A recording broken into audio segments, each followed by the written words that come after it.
2026 யார் முதல்வர் வர வாய்ப்பு? திருப்பி டிஎம்கே தான் ப்ரோ. டிஎம்கே தான். என்ன காரணம் சார்? நாங்கள் டிஎம்கே தான் ப்ரோ. எங்கள் வீட்டில் நாங்களாம் டிஎம்கே தான். அது டிவிக்கே வந்து அவ்வளோவா எனக்கு வரும்னு தோணலை ப்ரோ. இப்போ உங்கள் ஃப்ரெண்ட்ஸ் எல்லாம் இருக்காங்க, கேட்டாங்கன்னா என்ன எப்படி? எல்லாருமே டிவிக்கேன்னு தான் சொல்லுவாங்க. ஸோ நெக்ஸ்ட்டு நம்ம தமிழ்நாட்டில் வர அரசியல் பற்றி நான் என்ன திங்க் பண்ணுறேன் அப்படின்னா, 3வது கட்சி ஒன்று வரணும், நியூவாக இருக்கணும். மேபி விஜய் வந்தால் நல்லாயிருக்கும். விஜய் வந்தால் நல்லா இருக்கும். எப்படி நான் பார்க்குறீங்க இந்த கரூர் விஷயத்துக்கு அப்புறம் விஜய்க்கு ஆதரவு இருக்குன்னு நினைக்கிறீங்களா? அந்த அது விஜய் தத்தெடுத்துருக்காரு. ஆக்சுவலி இப்போ நம்ம மெரினா நிற்கிறோம், திடீர்னு சுனாமி வருது. இது யாரும் ஒன்றும் பண்ண முடியாது. பட் அது வந்து இயல்பு தான். யாரோ ஒருத்தர் ஃபேமஸான ஆக்டர் வராங்க அப்படின்னா சில பேர் பார்க்கணும் வருவாங்க, சில பேர் விக்கலுக்கு அது விஜய்க்காக வருவாங்க. ஸோ கண்டிப்பாக வந்து நெக்ஸ்ட்டு 26 வந்து விஜய் வந்தால் நல்லாயிருக்கும். இல்லை ஆல்ரெடி நான் யூடியூப்பில் ஒரு வீடியோ பார்த்தேன். ஸோ நல்ல விதமாக தான் சொல்லியிருக்காங்க, அந்த மக்கள் எல்லாம் நல்லா தான் சொல்லியிருக்காங்க. தேங்க்யூ. வெற்றி பெறணும் கண்டிப்பாக வாய்ப்பு இருக்கு அதிகமாக இருக்குங்களே. மக்கள் மத்தியில் இருக்குதோ இல்லையா, ஸ்டூடெண்ட் மத்தியில் நிறைய பேர் இருக்காங்கல்ல, அவருக்கு ஆதரவு கொடுக்க. புது வாக்காளர்கள்லாம் ஓட்டு போடுவாங்களா? போடுவாங்க தான். உங்கள் ஃப்ரெண்ட்ஸ் எல்லாம் யாராவது சொல்கிறாங்களா அந்த மாதிரி? என் ஃப்ரெண்டெல்லாம் விஜய்க்கு தான் போடுவேன்னு சொல்லியிருக்காங்க. கண்டிப்பாக சிஎம் ஆகுவார். நீங்கள் என்ன நினைக்கிறீங்க? கண்டிப்பாக தளபதி தான் வருவா போல். ஆனால் அந்த கரூர் விஷயத்துக்கு அப்புறம் மக்கள் மத்தியில் பெருசாக ஆதரவு இல்லை அப்படின்னு அப்படிலாம் கிடையாது, அதெல்லாம் இதுதான் தளபதி தான் வருவா போல். கண்டிப்பாக ஏற்ற இடம் கரெக்டாக கொடுத்துருந்தா இது பண்ணியிருப்பாரு. அவங்க எங்கே அரேஞ்ச்மெண்ட்டே சரியாக பண்ணலைல்ல, பண்ணியிருந்தா அந்த மாதிரி சம்பவம் ஏன் நடக்குது? வெற்றி பெறதுக்கு வாய்ப்பு இருக்கானா, அது அவங்கவுங்களோட முடிவாக தான் இருக்கும். வெற்றி பெறதுக்கு வாய்ப்பு இருக்க தான் செய்யும். இல்லை இந்த இப்போ கரூர் பிரச்சனைக்கு அப்புறம் மக்கள் மத்தியில் விஜய்க்கு ஆதரவு இருக்குன்னு நினைக்கிறீங்க? இருக்குது, கண்டிப்பாக இருக்குது சார். இது எல்லாமே அரசியல் தான். அரசியலுக்குள்ளே நடக்க தான் செய்யும். இப்போ புதுசாக யார் வந்தாலும் இருக்கிறவங்க காலி பண்ண தான் பார்ப்பாங்க. அரசியல் நடக்குது, அவ்வளோதான். அது விஜய்க்கு இவ்வளவு நெருக்கடியை இந்த அரசியல் அதிமுக கூட எதிர்கட்சியாக இருக்குது, அதிமுக கூட இவ்வளோ நெருக்கடி இல்லை, ஆனால் விஜய்க்கு இவ்வளோ நெருக்கடி இருக்குது. ஆமாம், அவர் அவ்வளோ பெரிய ஸ்டாராக வந்திருக்காரு, அவருக்கும் ப்ராப்ளம் இருக்குது, வரதான் செய்யும். அது எல்லாமே மக்கள் ஓட்டு போடுறதுல தான் இருக்கும், அப்போ தான் தெரியும். 2026 வெற்றி வாய்ப்பு இருக்குமா? வெற்றி வாய்ப்புன்றதை சொல்ல முடியாது இல்லையா, மக்களோட ஓட்டு தான் முடிவு பண்ணோம். மக்கள் மத்தியில் ஆதரவு இருக்குது. கண்டிப்பாக இருக்குது.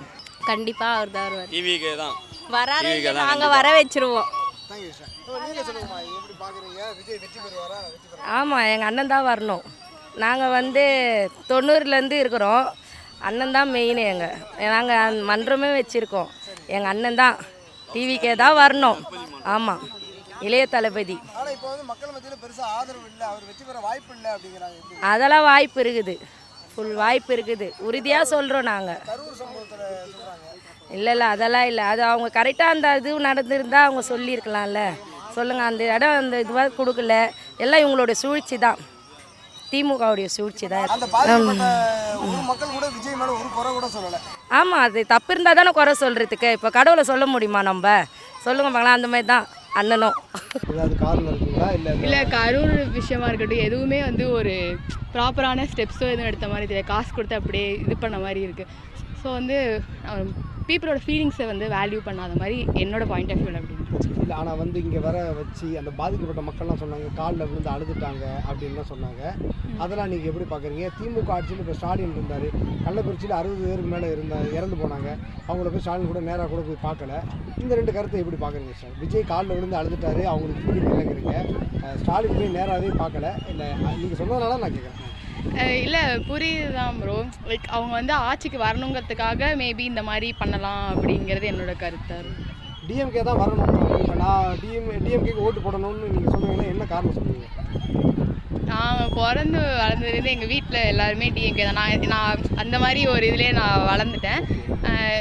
இன்னொன்று வந்து என்னோடய ஃபஸ்ட்டு ஓட்டு கண்டிப்பாக டிஎம்கேக்காக தான் இருக்கும். இந்த வருஷம் தான் நான் ஃபஸ்ட்டு ஓட்டு போட போகிறேன். அதனால் இல்லை, அது வந்து ஒரு வேளை டிஎம்கே பிளட்டுனாலையா? இல்லை, நான் வந்து டிஎம்கே சொன்னால் கேட்டிருக்கேன். இப்போ நம்ம எங்கள் தாத்தாங்க பாட்டெல்லாம் கேட்டால் நான் வந்து அந்த காலத்துலேருந்தே கை வந்து ஏடிஎம்கேக்கு தான் போகும், அந்த காலத்துலேருந்தே உதயசூரியனுக்கு தான் போகும் அப்படின்னு சொல்கிறாங்களா? அந்த மாதிரி காரணமாக இல்லை இல்லை உங்களுக்கு அப்படி விருப்பமா இல்லை எனக்கு பர்சனலாக எனக்கு வந்து டிஎம்கே பிடிக்கும் ப்ரோ.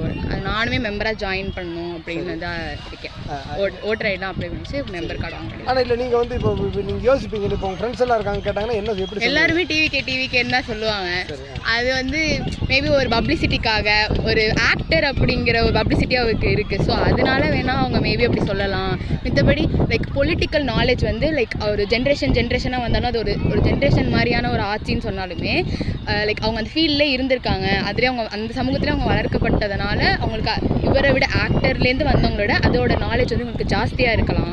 பொலிட்டிக்கல் நாலேஜ் ஜாஸ்தியாக இருக்கலாம்னு நான் நினைக்கிறேன். அதனால ஒரு ஆக்டருக்குள்ள இது எப்போவுமே இருக்க தான் செய்யும். இப்போ எனக்கு வந்து அஜித் பிடிக்குன்னா அஜித் வந்து விஜயோட பல மடங்கு கூட்டம் அஜித்துக்கு ஒன்று கூட்டத்துக்கு இருக்குது. ஸோ ஒரு ஆக்டரோட இன்ஃப்ளூயன்ஸ் தான் விஜய்க்கு ஜாஸ்தியாக இருக்குது அப்படிங்கிறது நான் சொல்லுவேன். ஒரு ஆக்டராக தான் பார்க்குறாங்க, ஒரு பொலிட்டீஷியனாக யாராலையும் ஏற்றுக்க முடியல. ஒரு ஆக்டருக்காக தான் சேர்ந்த கூட்டமாக எனக்கு தோணும். நீங்கள் ரொம்ப பொலிட்டிக்கலாக இருக்கிறதுனால நான் கேட்குறேன், உங்களுக்கு வந்து என்னைக்காவது தோணி இருக்குங்களா இந்த மாதிரி கலைஞர் முதல்வர், ஸ்டாலின் முதல்வர், உதயநிதி ஸ்டாலின் முதல்வர், இன்பநிதி முதல்வர் அப்படிங்கிறது இருக்குது இல்லைங்களா? இப்போ உங்கள் அப்பாவோ உங்கள் தாத்தாவோ இந்த இடத்துக்கு என்னைக்காவது ஒரு காலத்தில் வர முடியும்னு நம்புறீங்களா? இந்த குடும்ப ஆட்சின்னு சொல்கிறாங்க இல்லைங்களா? குடும்ப ஆட்சின்னு சொல்கிறாங்களா? இல்லை நீங்கள் நினச்சி பாருங்களேன். இப்போ எங்கள் வீட்டில் ஒரு டிஎம்கேல ஒருத்தர் மினிஸ்டராக வந்துட்டார், சிஎம் வந்துட்டாரு. நான் உங்கள்கிட்ட என்ன சொல்லுவேன் தெரியுங்களா? எங்கள் தாத்தா மினிஸ்டராக வந்திருக்காரு, நீயும் டிஎம்கேல ஜாயின் பண்ணிக்கோன்னு நான் சொல்லுவேன். ஏன்னா அந்த இடத்துக்கு எனக்கு கொடுக்காங்கன்னு. நீங்கள் அந்த குடும்ப ஆட்சியை பற்றி என்ன நினைக்கிறீங்க? குடும்ப ஆட்சி பற்றி இன்னும் அதை பற்றி தெரிஞ்சுக்கல. நான் இன்னும் கண்டிப்பாக தெரிஞ்சுப்பேன். எனக்கு இதில் கொஞ்சம் இன்ட்ரெஸ்ட் இருக்குது. ஸோ நான் தெரிஞ்சுக்கிறேன் நான் என்னென்னு கேட்குறேன். சரி, அதை பற்றி பார்க்குறீங்க. இப்போ இந்த பெண்களுக்கெல்லாம் பஸ் எல்லாம் ஃப்ரீயாக கொடுத்தாங்கன்னு சொன்னாங்க. ஆனால் திமுக ரொம்ப நல்லது, பெண்கள் வளர்கிறதுக்கு ரொம்ப முக்கியமான விஷயம். ஆனால் அதுவே வந்து கேவலமாக என்ன ஓசி பஸ் தானே ஜாலியாக போங்க அப்படின்னு சொல்லி திமுக அமைச்சரெல்லாம் பேசுகிறாங்களே, அதெல்லாம் கவனிக்கிறீங்களா? கவனிக்கக்கூடிய விஷயங்கள் தான் எல்லாருமே வந்து எப்படி சொல்கிறது, வெறும் பார்லிமெண்ட்ரி வேர்ட்ஸ் தான் யூஸ் பண்ணுறாங்கன்னா கிடையாது. சில டைம்ஸ் அன்பார்லிமெண்ட்ரி வேர்ட்ஸ் யூஸ் பண்ணுறாங்க. டிவிக்கே இருந்தாலும் இதெல்லாம் உங்களுக்கு கொஞ்சம் கஷ்டமாக இருக்காதான்னு கேட்குறேன். குறிப்பாக நீங்கள் தான் வந்து ஃப்ரீ டிக்கெட்டில் போவீங்க. ஆமாம், இப்போ அதனால் கேட்குறேன், உங்களுக்கு கஷ்டமாக இருக்காதான்னு கேட்குறேன். அந்த மாதிரி இல்லை ப்ரோ. இது வந்து ஒரு அடிஷ்னல் இது நமக்கு ஹெல்ப்ஃபுல்லான விஷயமா தானே இருக்குது. லைக் நமக்கு ஆக்சுவலாக இது ஒன்றும் நம்ம ஓசியில் போகல. ஆக்சுவலாக நம்மளோட டேக்ஸு நம்மளோட இது தானே அது ஆக்சுவலாக கொடுக்குறாங்க. ஆனால் இருந்தாலும் அது அமைச்சர் வந்து இப்படி சொல்கிறாரு அப்படிங்கிறதுனால உங்களுக்கு கேட்குறேன். இந்த மாதிரி சொல்லக்கூடாது தான், தப்பு தான். சில விஷயங்கள் தப்பு தான். நம்ம எல்லாத்தையுமே நம்ம அந்த கட்சி அப்படி எல்லாத்துக்கும் நம்ம சப்போர்ட் பண்ணணும் அவசியம் இல்லை. எங்கே என்ன இருக்கோ தப்பு கரெக்டுங்கிறது நம்ம கண்டிப்பாக பேசி தான் ஆகணும். கண்டிப்பாக காரணம்லாம் ஒன்றும் கிடையாது. ஜெயிப்பாருன்னு ஒரு நம்பிக்கை, அவ்வளோதான். மக்கள் மத்தியில் ஆதரவு இருக்குல்ல, அந்த கரூர் விஷயத்துக்கு பிறகு மக்கள் மத்தியில் பெருசாக ஆதரவு இல்லை அப்படின்னு. அப்படிலாம் இல்லை. எனக்கு தெரிஞ்சு கரூர் விஷயம் நடந்ததுக்கு அப்புறம் தான் இன்னும் ஆதரவு ஜாஸ்தியாக இருக்குன்னு தான் நினைக்கிறேன். 2026 வெற்றி வாய்ப்பு கண்டிப்பாக இருக்கலாம். இப்போ நீங்கள்லாம் வந்து குடும்பம் விஜய்க்கு வாக்கு செலுத்த வாய்ப்பு இருக்கா சார்? கண்டிப்பாக. நம்ம வீட்டில் எத்தனை ஓட்டு இருக்குது சார் விஜய்க்கு? எங்கள் வீட்டில் எனக்கு எங்கள் வீட்டுக்காருக்கு 2 பேர் ஓட்டு. என் பையன் முதல் கொண்டு அவரோட ஓட்டு தான். எல்லாருமே கிடைச்ச ஒரே கொஸ்டின் மட்டும், 1000 ரூபா எல்லாத்துக்கும் கொடுக்குறேன் அப்படின்னு சொன்னாங்கல்ல, எல்லா பெண்களுக்கும் 1000 ரூபா அப்படின்னு சொன்னாங்க. ஆனால் எல்லா பெண்களுக்கும் 1000 ரூபா கொடுக்கவே இல்லை. இன்னொன்று தகுதியான பெண்களுக்கு மட்டும் தான் 1000 ரூபான்னு தேர்தலுக்கு அப்புறம் மாற்றிட்டாங்க. இந்த கருத்து எப்படி பார்க்குறீங்க? மேபி அது யாருக்கு யூஸ்ஃபுல்லாக இருக்கோ அவங்களுக்கு போய் அது சேரலான்னு நினச்சிருக்கலாமோ அப்படிங்கிறது என்னோட கருத்து. பொய் வாக்குறுதி இல்லைங்களா? இப்போ நான் வந்து என்ன சொல்கிறேன், இந்த பீச்சில் இருக்க எல்லாத்துக்கும் 1000 ரூபா கொடுக்க போகிறேன்னு நான் சொல்லிடுறேன்னு சொல்கிறேன். நான் வந்து ஒரு பர்டிகுலர் 10 பேருக்கு மட்டும் கொடுத்தோம்னா அது பொய் தானே இல்லைங்களா? இல்லை நீங்கள் எப்படி, அதாவது தேர்தலுக்கு வர முன்னால் அவங்க சொன்னது அனைத்து பெண்களுக்கும் மாதம் 1000 ரூபான்னு சொன்னாங்க. ஆட்சியை பிடிச்ச பிறகு தகுதி இருக்க பெண்களுக்கு தான் 1000 ரூபான்னு சொல்லிட்டாங்க. இந்த முரண்பாடை எப்படி பார்க்குறீங்க? தேர்தலுக்கு முன்னாடி ஒரு பேச்சு, தேர்தலுக்கு அப்புறம் ஒரு பேச்சு திமுக. அந்த மாதிரிலாம் கிடையாது ப்ரோ.